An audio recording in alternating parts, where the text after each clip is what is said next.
Welcome to episode 38 of Let's Play The Sims 2. Alright, it is Tuesday evening, and the Lincolns are just chilling out at home. At this point, I think it's a good idea to do their homework because, as we know, the Lincolns like to go to bed really early, and it's good to have it done. So, come on out here and ask your parents for help.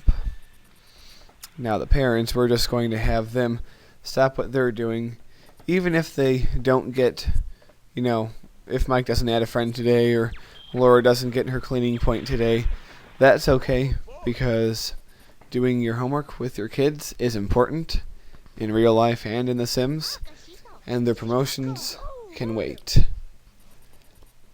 Yes, it's a compromise you have to make both in real life and in sim life. Sometimes you have to put your family first before your career ambitions. But so far, I think that the Lincolns have been managing that balance pretty well. Anyway, as I've said before, when the parents are helping them, their homework gets completed very fast. See, there it goes, right on up. Hello, random guy.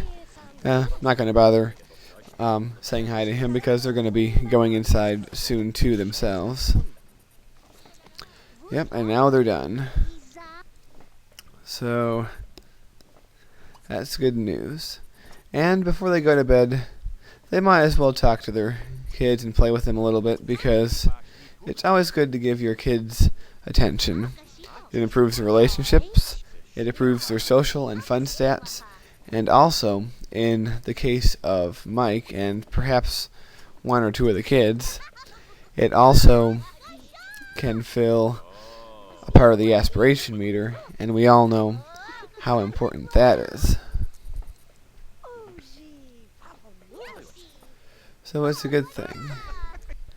And once they're done that, it's going to be time for bed.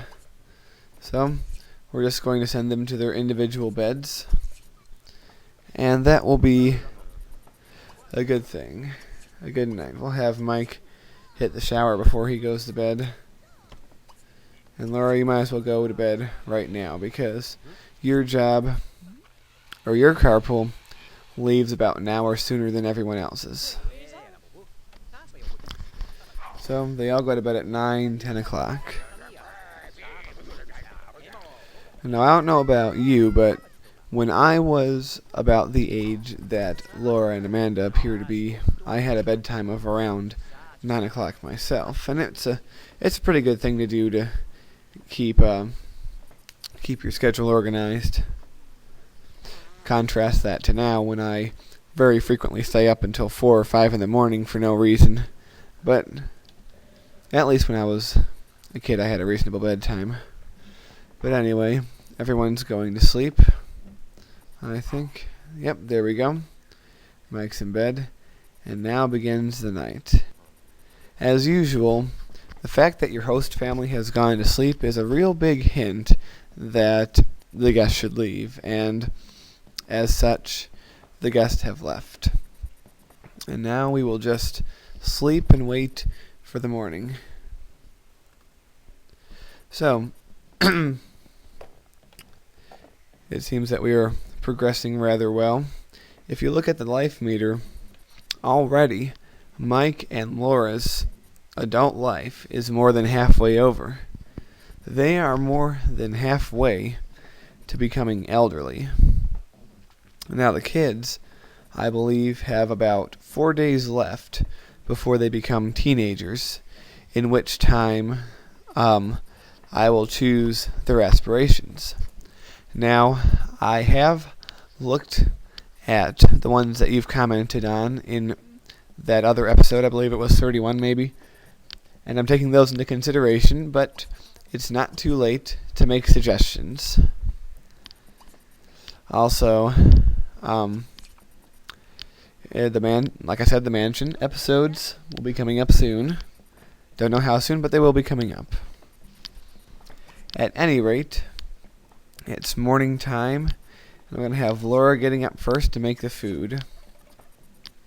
And it's very convenient now that there are 2 bathrooms. So more than one person can be taking a shower at once.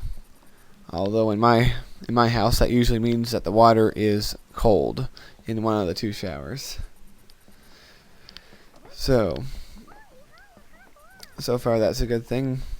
Laura is preparing breakfast. Never mind that smelly plate from yesterday that's sitting there.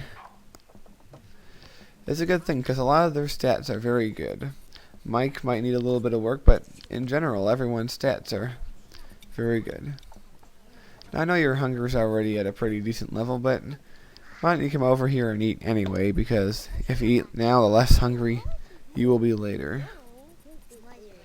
So Mike is going to hit the bathroom before eating and then work on his fun. And then he should be in pretty good shape. I would say in good shape for promotion, except for the fact that he still needs one friend for that point. So we're just going to wait on that. All right. So here we go. And you join your sister for an hour or so until the school bus comes. Or 2, I guess, the case might be. Laura's going to hit the bathroom. And then she's going to study her cleaning manual. And you see that message? Only 1 more hour before her carpool arrives. Since she's a high school science teacher, high school generally starts earlier than elementary school, at least where I'm from. I don't know about anywhere else. But Laura has to be there early to, teach those bratty little teenagers. Not saying anything against teenagers. I was one once, just a few years ago, earlier this very decade. So, anyway, time for Laura to go to work. So I'm going to let her work on that point just a little bit longer, but not too much past the half of the hour, because don't want her to get late. So she will come out here and get in the car. Alright, time for work. Alright, we are now coming upon 8 o'clock, and it is time for Mike to go to work and the kids to go to school. And here is Mike's team bus. He's going off to play sim ball. Like I said, that's officially adapted now. And the kids are going off to school. So, all you guys, stop what you're doing. Mike, stop playing computer games. Amanda and Lucy, stop playing with your dollhouse. And everyone get on the bus, or your respective buses. And I think that is a pretty reasonable and organic place to leave off on the episode, so I will see you all next time. So long, everyone.